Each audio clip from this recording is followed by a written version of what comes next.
this is another episode of the interview series with Haileybury Almaty pupils who recently got accepted into the best universities in the world. Today we have Maiya, who received an offer from Cambridge, so congratulations to your acceptance. The whole school is really proud of you. Thank you, I'm really glad to be here today. So as I know, when you're applying to Oxford, you have to either choose Oxford or Cambridge. So why did you choose Cambridge? When I was looking at the course and the course outline, it's just that really the course at Cambridge was better for me and more suited for me. The specializations I could go into, I just liked them more.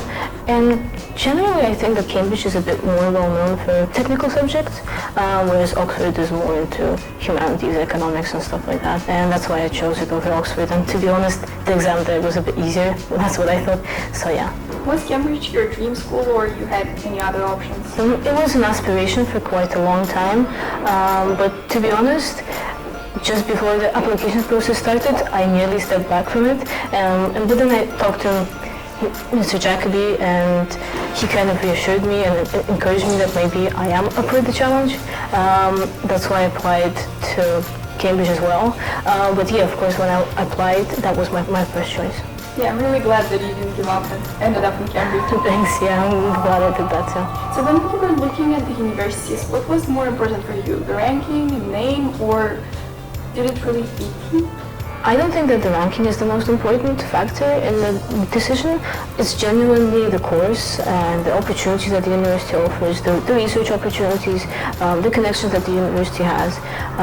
Those are all the things that need to be considered.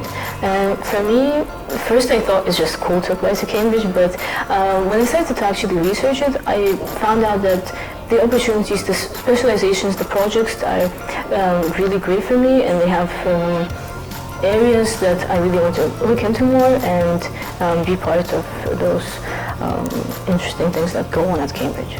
What challenges and difficulties did you have to face during the application process?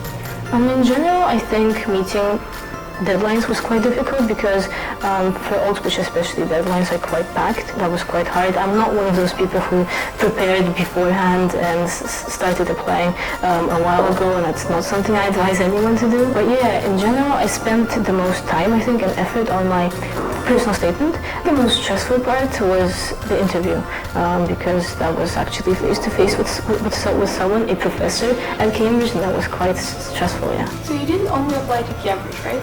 How was the application process different from applying to other UK universities? It's quite different because first of all the deadline is much earlier, so you need to apply to Oxbridge in like October. And then there's an entrance exam which is different for each course, and also there's an interview, and that's heavily based on the subject itself. So like I had basically maths and physics problems there. So it wasn't like what are your interests, what are your hobbies, it was just... No, they never asked why I went to do engineering, why I chose Cambridge. It was just like maths and physics, basically, yeah. But why did you choose engineering? Well, I really hope that I will be passionate about it and that I am passionate about it. It was an interest of mine for quite a long time, and also I grew up in a family of engineers, so I kind of knew what it takes to be an engineer and what kind of mindset you need to have. So that's why I understood that no matter what happens in my life, if something changes, I will still want to do it and I will still like engineering and I see myself in it, yeah. So what are you planning to do in the future after graduating? A dream I have about my future is to work in the industry of green energy and all the technology that will be able to run on those new forms of energy. I think that's an area where there's lots of opportunities, something I'm really passionate about, and also something where I can actually make an impact. That's amazing. Thanks. Do you have any advices for the future applicants that they're going to start their application season in a few months or maybe later on in the future? Yeah, something I would say is that starting is usually quite challenging, and something that can help with that is just to start looking at different universities, what countries there are, what kind of universities are in each of those countries, and that will help you just know what you need to do in order to apply, and then that will encourage you to start writing those essays or personal statements, and that really helped me. And then something else I would say is that choose your options wisely. You don't want too many options, that's something I advise, but the universities that you apply to need to be ones that you really want to go to. Don't just choose random good universities in the world.